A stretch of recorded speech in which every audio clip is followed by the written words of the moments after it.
We've all heard about the importance of working hard and how it manifests into a strong work ethic. And we've also been advised to use technology to help us work smart by prioritizing and multitasking our activities. And we've been told that this concentrated focus on work is what creates success. But we're rarely told to personally celebrate our achievements, to create our own woohoo moments before we move on to the next task. And if we want to succeed, we've never been told to stop working. Now, in the American workplace, working long hours is often considered to be a badge of honor, even though many of us are cranky, burned out, and, if we're honest with ourselves, not really living up to our full potential. But yet we continue to push ourselves because the Puritan work ethic on which our country was founded persistently pervades our ideas about what it means to be a good worker and a professional success. But Asian spiritualities advise that hard work or forceful determination must be balanced with not working or surrendering in order to recoup our energies. Okay, we might be aware of this recommendation, but we often ignore this healthier and happier approach to life and work.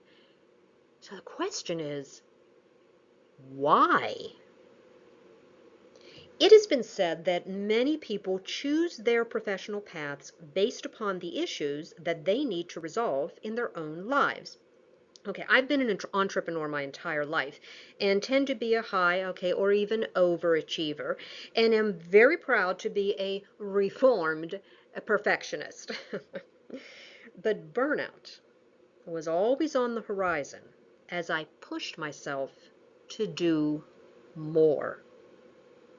So is it any surprise that I've dedicated my practice to eradicating workplace burnout?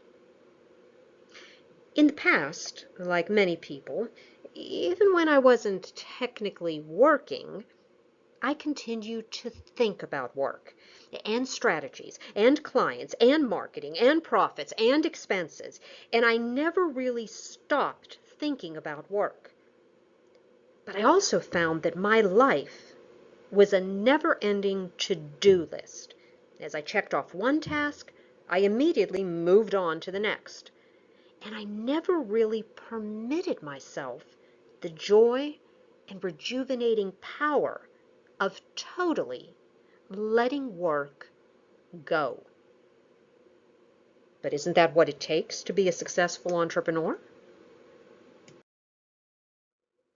Well, several years ago, I was forced into quiet reflection as a result of surgeries and recovery for a detached retina.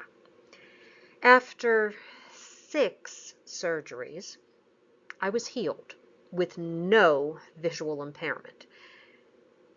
But the recovery embraced more than just my eye. I really started to question the silent but pervasive nagging that success requires a 24/7 commitment to working hard and working smart. Yeah, I had fallen into the trap that this was what it meant to have focus. And this unwavering focus was, or so I had been told, the path to success. But my recovery changed that paradigm. I learned that this mislabeling of tunnel vision as focus can be the path to dissatisfaction, unhappiness, lack of clarity, and physical and psychological dis-ease. And although I had always leaned toward Eastern spiritualities, I made a concentrated effort to be consciously mindful and present in each moment. Okay, I'm not going to lie. This commitment was no small task. So, I gave up attempts to multitask. Not only do I now find it to be rude, consider the face-to-face meetings where one or more parties constantly checks their smartphones, but I also believe that multitasking actually reduces efficiency and effectiveness. And I also remind myself that it is important to celebrate my achievements.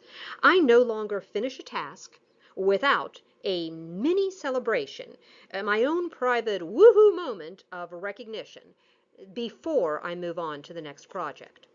Especially when you're an entrepreneur, you can't rely on coworkers to remind you to celebrate and appreciate what you've done. And I continue to learn how to ignore the autocratic demands of the hardened taskmaster of my thoughts that constantly pushed me to do more. And I became very proactive in avoiding and overcoming burnout. I mean, don't we all tend to focus our professional lives on those issues that we ourselves have faced? And I found that the results were remarkable. Working less hours, I am accomplishing more. Taking time each day for myself without guilt, I have unleashed a new sense of joy in whatever I am doing. And I have become much more patient with myself and have given up trying to be superwoman. In other words, I am more creative, more focused, and a lot less stressed. So, based on my personal experience, I firmly believe that the old-fashioned mantra of work hard, play hard needs to be replaced with work hard, work smart, and then don't work.